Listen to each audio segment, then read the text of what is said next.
윤미향 당선자 바로 연결해 보겠습니다. 안녕하세요. 네, 안녕하세요. 예, 우리 윤미향 당선자는 요즘 별로 안녕치 못하시겠네요. 그죠? 네, 좀 참담합니다. 왜 이런 논란들이 이렇게 불거졌는지, 어쨌든 이런 논란들 보시면서 지금 소회가 어떠세요, 느낌이? 사실은 그동안 이제 피해자와 운동단체를 분열하려고 하는 그러한 시도들이 계속 있어 왔어요. 그 시도는 근데 그동안 주로 이제 가해자의 그 범죄성을 부정하는 일본 정부, 그리고 일본의 그러니까 우익들에게서부터 많이 예. 이루어져 왔는데, 이번에는, 뭐랄까요, 한국의 그 보수 매체들, 그리고, 또 그 보수 매체들의 입을 빌려서, 그러니까 야당이 공격하는 방식으로 함께 일어나고 있어서, 예.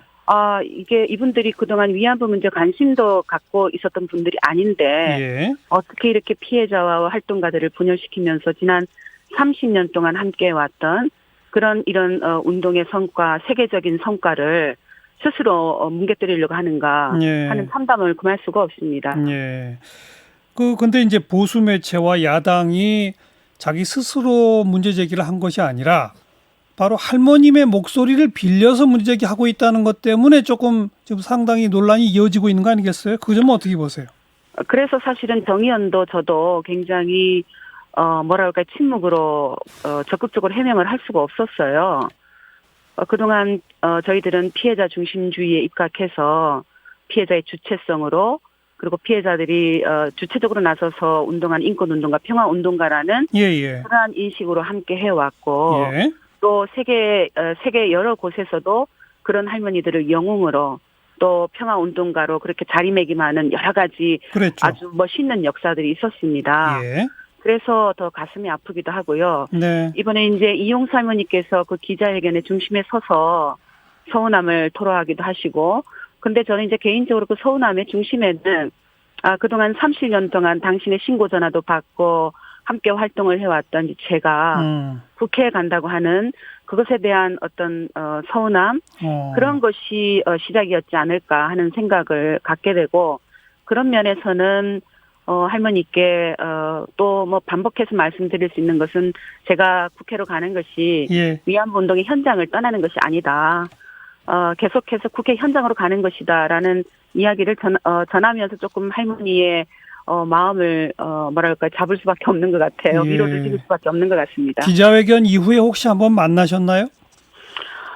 만나지 못했고요. 그날 저녁에도 전화를 시도했지만 받지 않으셨고, 사실은 어제 제가 새벽부터 할머니가 계시다는 곳을 도착을 해서 약 6시간 동안 전화도 드리고, 또 할머니 저 왔어요 문자도 보내드리고, 또 카톡, 문자가 안 돼서 카톡도 보내드리고 했는데 전화도 안 받으시고, 그래서 결국은 그냥 돌아올 수밖에 없습니다. 만나주지 않으셔서. 그래요.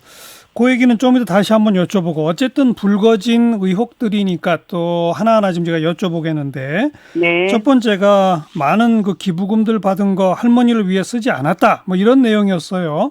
오늘 정의기억연대가 기자회견을 통해서도 뭐 지난 3년 동안 20몇 억 받은 거 가운데 40%가량을 할머니를 위해 썼다라고 하는데, 또 다른 자료에 보면은 지난 4년 동안 기부받은 금액은 거의 50억 가까이인데 그 가운데 9억을 쓴 것으로, 뭐가 정확한 겁니까?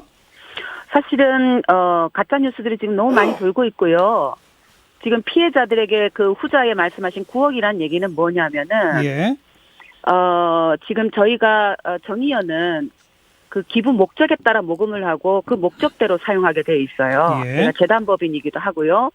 그래서 매년 기부금품 모집 허가에 관한 법에 신고를 하고, 그 목적에 따라서 사용하고 난 다음에는 보고를 하게 돼 있어요. 행안부에 그걸 계속 하고 있는데요. 그러니까 저희는 피해자 지원 사업이라는 그것을 어떻게 해석하느냐에 따르다고 생각을 합니다. 피해자를 직접 지원하는 것도 피해자 지원이고요. 피해자의 인권과 명예를 회복하는 것이 우리 운동의 기본 목적인데, 피해자의 인권과 명예 회복을 하는 방식은 여러 가지가 있어요. 그것을 여론화하기도 하고, 또 피해자들의 정서적 안정을 위한 지원 사업을 하기도 하고, 간병인 지원 사업이라든가, 또 정부가 직접 법을 제정해서 93년부터는 피해자들이 이렇게 힘겹게 사는 것은 결국 우리 정부와 우리 사회의 책임이기 때문에 법을 제정해서 지원하라라는 목소리도 내와서, 지금은 정부가 생활비 지원, 간병비 지원, 또 일상생활 지원, 다양한 지원들을 하고 있는 그런 것, 그것도 결국은 정의연이 피해자 지원 사업으로 이뤄낸 성과다. 예. 저희들은 그렇게 해석할 수 있을 것 같고요. 예. 그러니까 이 우리 운동에 대해서 그 기부금을 주시는 분들도 저는 그런 입장에서 주셨다고 생각을 합니다. 예. 직접 피해자를 지원하기 원하는 분 딱 그 목적으로 주셔요. 그럼 저희들이 그 목적으로 전달을 합니다. 물품까지도요. 예. 하지만 이것을 피해자 인권과 명예회복을 위한 활동에 써주세요라고 후원 회원해 주시는 분들은 또 그 목적대로 사용하는 것이고 보고하는 것이고. 예. 무엇보다도 저희의 그 모금 목표 중에 모금액 중에 이런 게 있어요. 굉장히 모금액은 큰데 김복동 할머니가 5천만 원을 냈다. 그것을 김복동 평화상으로 지원해야 된다. 그건 그 외에 어디에도 10원도 쓸 수가 없습니다. 예. 재단이기 때문에. 예. 그러니까 그런 내용의 금액이 있어서 굉장히 사람들 눈에는 50억 커 보이죠. 하지만 실제로 집행할 수 있는 금액들은 그렇게 기금으로 묶여서 그 목적으로만 쓰여질 수 있는 그런 성질의 재정들이 예산들이 많기 때문에 예. 아마 대부분 재단이나 단체를 운영해 보시는 분도 알 수 있을 거예요. 예. 그러니까 제가 어떤 말씀을 드리는 건지. 할머님들 모시고 외국에도 여러 차례 나가서 미 의회 증언도 하고 막 그러지 않았습니까? 네, 그렇습니다. 그런 비용들도 다 그 기부금에서 지출이 된 건가요? 당연하죠. 할머니가 사실은 그 한 5년 전까지만 해도 계속 이코노미로 저희가 모시고 다닐 수밖에 없었어요. 그런데 이제 그 이코노미를 너무 힘드니까 비즈니스로 모시고 갈 수 있도록 특별 모금을 진행하기도 하고요. 그럼 딱 그 목적으로 쓰이고요. 예. 그러니까 모든 게 저희들은 목적에 따라서 모금의 목적에 따라서 알겠습니다. 예. 그렇게 쓰이고 있습니다. 그럼 오늘 기자회견에서 전체 네. 지난 3년 동안 20몇 억 가운데 9억을 할머님들을 위해 썼다. 나머지는 어떻게 세상 어느 NGO가 활동 내역을 사사치 공개하느냐 이랬는데 나머지는 공개할 수 있는 한에서 싹 공개해버리면 논란을 완전히 종식시키지 않을까요? 사실은 다 공개가 되어 있어요. 저희는 홈택스에도 공개가 되어 있고요. 그리고 매년 이게 기업 회계라고 하는데 저도 사실은 참 그 회계 그 수치를 보는 게 쉽지는 않은데 1년에 모금액 수입이 얼마고 총 그 회비까지 다 포함해서 수입이 얼마고 내역별로 얼마가 지출되었고라는 것을 매년 보고를 하게 되어 있습니다. 그것만 봐도 금방 알 수 있어요. 예.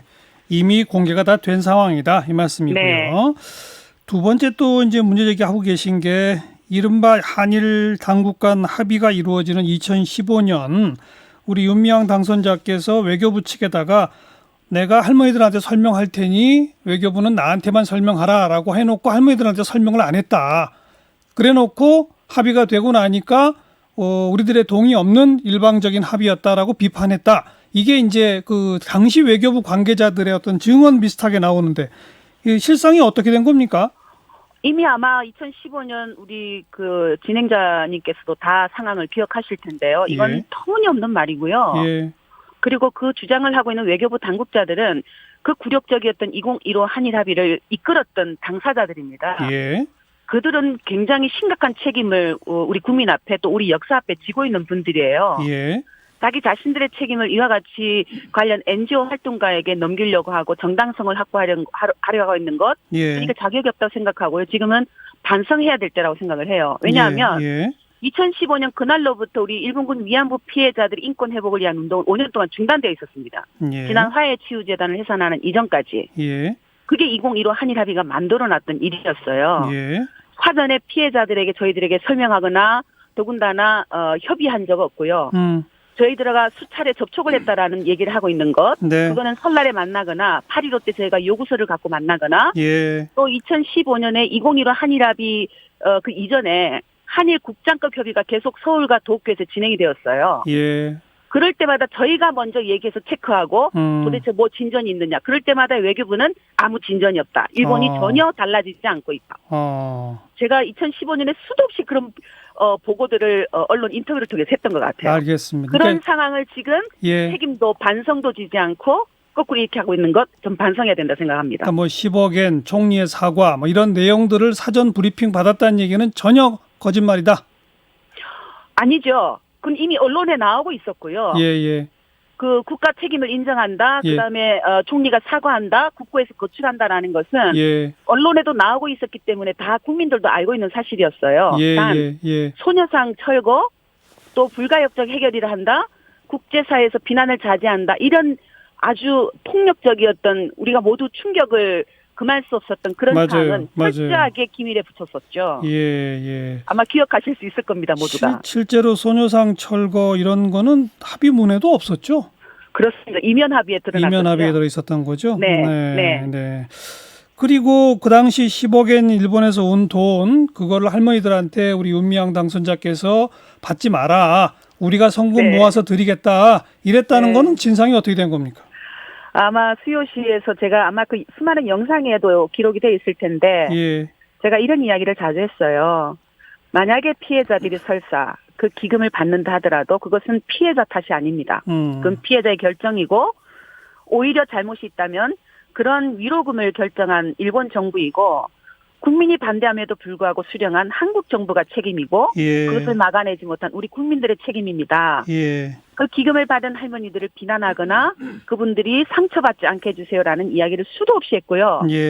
피해자들하고 전화를 하더라도 저희 사무실에서 실무자들이 주로 많이 했고 저도 가끔은 하기도 하는데 그럴 때마다 할머니들에게 2015 한일 합의의 팩트를 전달하고 왜냐하면 외교부가 계속 거짓말했기 때문에 법적 배상이다, 사죄했다, 책임을 인정했다라고 하기 때문에 그 사실을 전달하고 그래도 할머니 받으시는 건 할머니 결정입니다. 이런 이야기를 전해드렸어요. 정말 이거는 활동가들을 음해하는 아주 폭력적인 범죄 행위에 가깝다고 생각을 합니다. 받으려고 하는 할머니한테 받지 마라고 한 적은 전혀 없다? 네, 없습니다. 가자인권평화당의 최용상 대표가 그 이 할머니 기자회견 옆에 계셨는데 원래 알던 분이었어요? 또 이분하고 그 할머니하고는 어떤 인연이 있는 겁니까? 할머니하고 어떤 인연인지는 잘 모르겠고요. 저도 잘 모르는 사람이었는데 단 그 사람이 누구냐?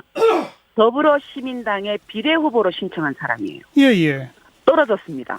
떨어지자마자 바로 어떤 데모를 했냐면은 민주당은 아베 정권보다도 더 나쁜 정부다라고 데모를 한 사람이에요. 그 사람이 어떤 사람인지 아마 짐작할 수 있을 겁니다. 더 이상은 모르세요? 그분을? 네, 잘 모릅니다. 할머니하고 어떻게 연결됐는지도 모르시고?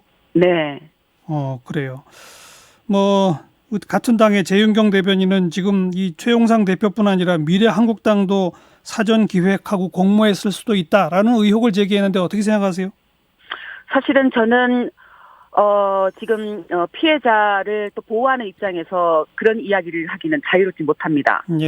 하지만 지금 최용상 씨의 그런 행동이라든가 그것을 이어서 기사를 쓰는 보수 언론 매체라든가 또 춤추고 있는 일본의 언론이라든가 그리고 그것을 이어받은 미래한국당의 대변인의 발언 이 모든 것이 그냥 이루어지는 것이 아니라 굉장히 철저하게 미리 준비된 듯한 그런 생각에 버릴 수가 없습니다. 심지어는 얼마 안 되는 활동비를 받았는데도 따님이 지금 미국에 공부 중이라는 거에 대해서 문제 제기하니까 이거는 딸의 유학비는 간첩 조작 사건 남편의 피해 보상금으로 마련한 거다라고 해명을 하셨네요. 맞나요? 참 가슴 아픈 일이죠.